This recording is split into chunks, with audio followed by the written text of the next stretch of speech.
আসসালামু আলাইকুম। এ পর্যায়ে আমরা দেখব হচ্ছে পিক্সেল এবং পিক্সেল প্লেন। এটা আসলে কি? আসলে আমরা যখন একটা ভিডিও ডিসপ্লেতে কোনো একটা ভিডিও দেখি বা কোনো একটা পিকচার দেখি, তখন এই পিকচারটা তো এমনি এমনি বা ভিডিওটা তো এমনি এমনি তৈরি হয় না। ভিডিওর পিছনে বড় যে জিনিসটা আছে সেটা হচ্ছে পিক্সেল বা পিক্সেল প্লেন, বা পিক্সেলের পর পিক্সেল প্লেন আসছে। তো এইটা আমরা এখন আলোচনা করব। আমরা অনেকেই হচ্ছে দেখে থাকবো, যখন আমরা ডিশ লাইন ইউজ করি, ডিশ লাইনটা যখন চলে যায় তখন আমাদের মনিটরে ছোট ছোট ডট এসে লাফালাফি করতে পারে, অনেক হাজার হাজার ডট এসে কি করে, লাফালাফি করে বা দৌড়াইতে থাকে। তো আমরা এই জিনিসগুলো দেখব। এই প্রত্যেকটা ডটই হচ্ছে এক একটা পিক্সেল। এখন এই পিক্সেলটা আসলে কি? পিক্সেল হচ্ছে আমরা যে ভিডিও দেখি, ভিডিও তো আসলে ভিডিও না, এটা অনেকগুলো পিকচারের সমন্বয় হচ্ছে ভিডিও। তো মূলত হচ্ছে পিকচার। এই পিক্সেলটা হচ্ছে পিকচারের এলিমেন্ট, মানে একদম একটা পিকচারে খুব ছোট ছোট, যে আমরা যে অণু পরমাণু বলি, এরকম ছোট ছোট ভাগে ভাগ করে এই একটা ভাগ হচ্ছে একটা ডট, বা একটা ডটকে আমরা বলতেছি একটা পিক্সেল।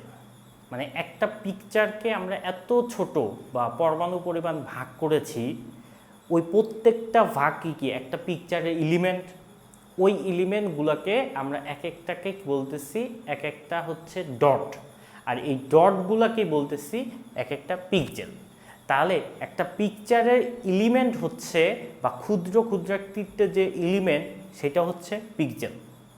তো পিক্সেলটা দেখতে মোটামুটি এরকম। এই যে আমরা দেখি, এই যে এই ফিগারটা যদি দেখি, এই যে দেখি এখানে প্রত্যেকটা এক একটা করে ডট, এখানে হাজার হাজার ডট আছে। এই ডটের সমন্বয় হচ্ছে কি, আমরা এই ডিসপ্লেতে কোনো কিছু পিকচার বা সব কিছু দেখতে পারি। এই প্রত্যেকটা ডট একটা পিকচারের এলিমেন্ট। তো এই ডটগুলোকেই আমরা বলবো হচ্ছে পিক্সেল। তাহলে আশা করি পিক্সেলটা কি এটা আমরা বুঝতে পারছি। তো পিক্সেলের পূর্ণ রূপ হচ্ছে বা পিকচার এলিমেন্ট। তো একটি ছবিতে আমরা হচ্ছে অনেকগুলো ক্ষুদ্রাক্ষুদ্র ডট দেখতে পাই, এই ডটগুলাই এক একটা পিক্সেল। আশা করি পিক্সেলটা কি এটা আপনারা বুঝতে পারছেন। এরপরে আসলো হচ্ছে পিক্সেল ক্যারেক্টার। তো পিক্সেল ক্যারেক্টার হচ্ছে কম্পিউটার গ্রাফিকের ক্ষেত্রে, মানে কম্পিউটার গ্রাফিক্সের ক্ষেত্রে আমরা এই যে ডটগুলো দেখি, এই ডটগুলো আসলে কিসের তৈরি? ডটগুলোই কিসের তৈরি? ডটগুলো বিভিন্ন নাম্বার, বাইনারি নাম্বারের তৈরি। তাহলে বাইনারি নাম্বারটা আসে কোথায় থেকে? বিট থেকে বা বাইট থেকে।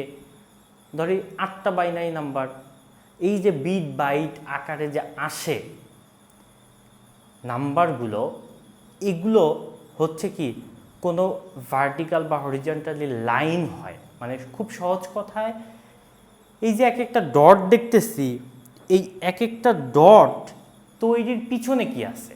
এই এক একটা ডট তৈরির পিছনে আছে হচ্ছে বিট, বা বিট, এই যে 10 বিট আছে, সেই বিট তো একটা দিয়ে একটা ডট হয় না, একটা দিয়ে অনেক ডট হয়।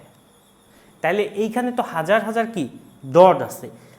এই ডটগুলোকে আমরা কি বলতেছি? পিক্সেল বলতেছি। এই পিক্সেল তৈরির পিছনে কে আছে? বিট আছে। তাহলে এই একটা পিক্সেল বা একটা লাইন পিক্সেল তৈরি করতে যে কতগুলো বিট দরকার, সেই নাম্বারটাই হচ্ছে পিক্সেল প্লেন। মানে আমি বুঝাইতে পারতেছি কি না, যে এগুলো কি এক একটা ডট, এই এক একটা ডটের সাথে এই এক একটা ডটকে আমরা এখন কি বলতেছি? পিক্সেল বলতেছি। এই পিক্সেলগুলোকে তৈরি করতে কি দরকার? বিট দরকার। তাহলে একটা লাইন, এটা হরিজন্টাল হতে পারে, ভার্টিক্যালি হতে পারে। এই যে আমরা লাইন দেখতে পাচ্ছি, এই হরিজন্টাল লাইনটা তৈরি করতে কতগুলো বিট দরকার, সেই নাম্বারটা বা সেই বিটগুলোকে আমরা বলতে হচ্ছে পিক্সেল প্লেন।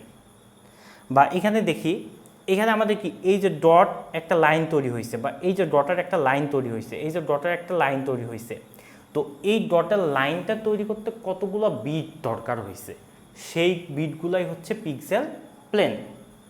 তাহলে এইখানে কি 16 পিপিআই, মানে 16 গুণন 16, এখানে 32 পিপিআই, 32 গুণন 32, এখানে 64 গুণন 64, এখানে 128 গুণন 28টা ডট ব্যবহার করা হয়েছে। তাহলে আশা করি পিক্সেল কি এবং